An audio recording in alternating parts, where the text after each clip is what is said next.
Yan, sa video presentation na to, ay papakita natin sa inyo yung mga final request ng may-ari na ginawa natin ng konting modification. Dito sa lugar na to, mapapansin nyo itong dining area. Medyo makipot kasi nabablock nito, di ba? Itong look. So, ang sinuggest natin dito sa look para maging parang spacious kung mayroong mga special event. Sinuggest natin na ito ay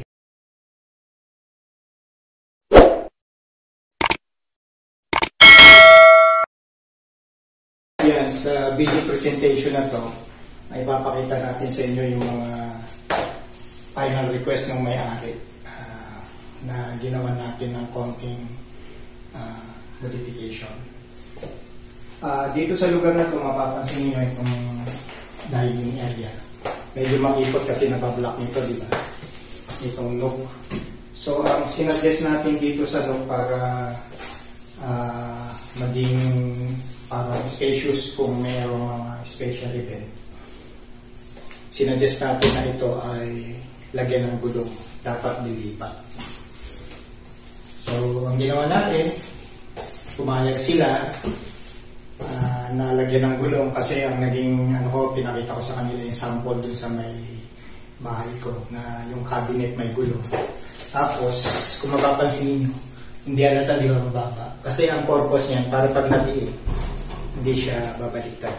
Yung ano siya, overturning hazard niya. So, yun ang ginawa natin. Nilagyan natin siya ng gulong. Kung sakaling kailangan nila yung maging maluwag dyan, ililipat lang nila ito ng lugar na wala tayo ng pila. Kung sakaling gusto nila. Kung sakaling kailangan nila itong space na ito para pagpasok, pag maraming bisita. Yan, magamit nila. Madali nilang may dilipat ito. Kung saan nila gusto nila. So, maganda, hindi mo siya ganong halata na may gulong kasi baba. Yan. Ay, bumili tayo ng caster wheel. Tapos yung ilalim, ni-reinforce natin na 2x3 solid wood. Tapos gumamit tayo ng mga metal scoop. So, ganyan natin ni-resolve yung kanyang problema dito para spacious. Tapos mapakita mo naman sa inyo sa cabinet yung sa may kitchen counter kung ano yung final na modification na ni-request nila.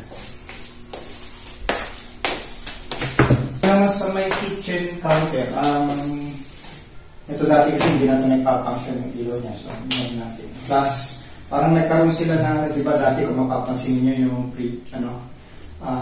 yung kanyang video, yung prior to renovation.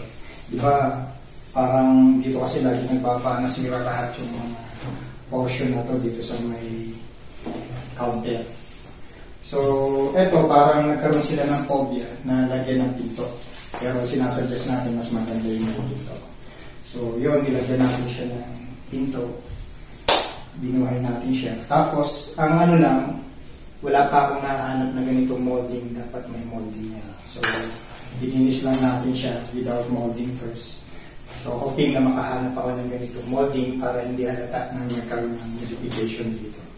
Tapos yung pintuan dito ko nilagay.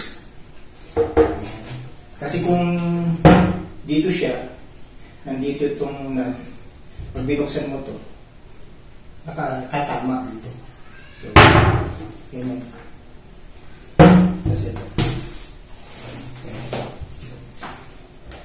Please, parang binigyan ko sila ng confidence na mawala yung nila, yung para kasi yung na sila, yung stressful yung nangyari sa kanila for how many years.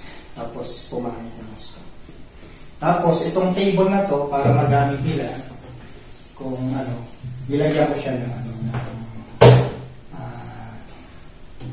tiles din. Kasi para nakita ko maliit itong lababo. So, kailangan nila ng isang lagayan in between ng sink at saka ng so, kung sakaling gusto nila magluto, pwede nilang ilagay dito. At Tapos pagkatapos nila na iluto, pwede din na ilagay dito.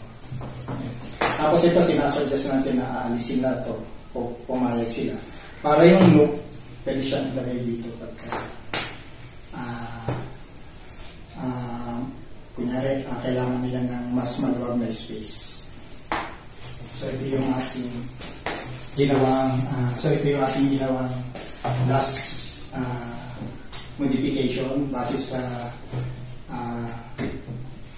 request ng may-ari at saka yung sinuggest na rin natin para mapaganda yung parang itong lugar na to, itong dining and kitchen area, lumuwag.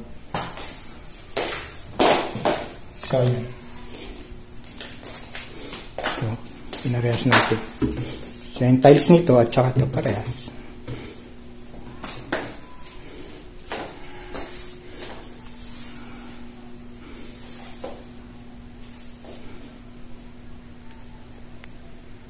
Yan, natapos na natin siya lagyan ng gulong.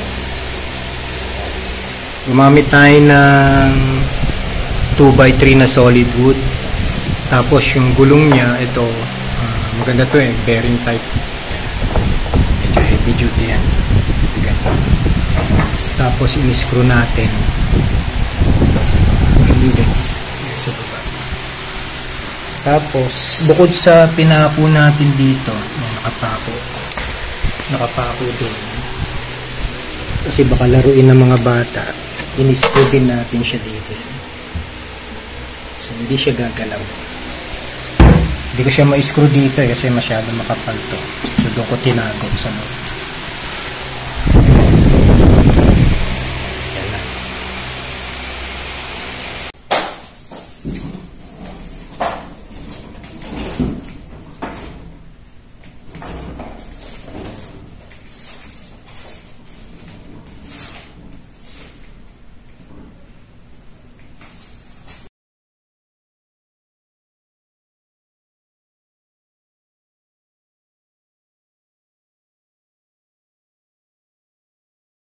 Yan, naglagay tayo ng polymer sealant. Ididikit natin yan.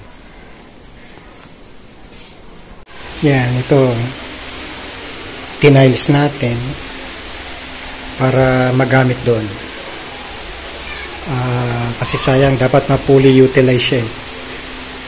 Habang, minsan pag nagpiprepare ka magluto, o kaya pag may naluto na, pwede mo siya rito ilagay since na nasa pagitan siya ng sink at saka ng range. Hello!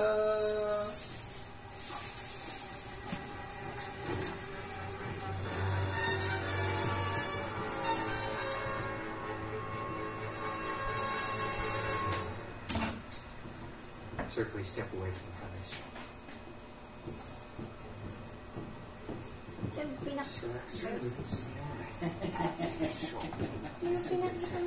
Bakit? Sabitan, ang daming function niya. May sabitan pa na ano. Nakita mo naman yan. U.S.-UK relations to the American Revolution. Desperate times. Basta nakaharang kong ganyan. Pwede ko siyang ilipat na ganito para lumas. Tumahan ko yung ano. Pwede siyang ganyan. Prime Minister's office asked me to meet Pwede siyang ganito. this person. But usually, ganito natin ginagawa. Retinal scan confirmed. Tapos itong pinta. Sir. Approve!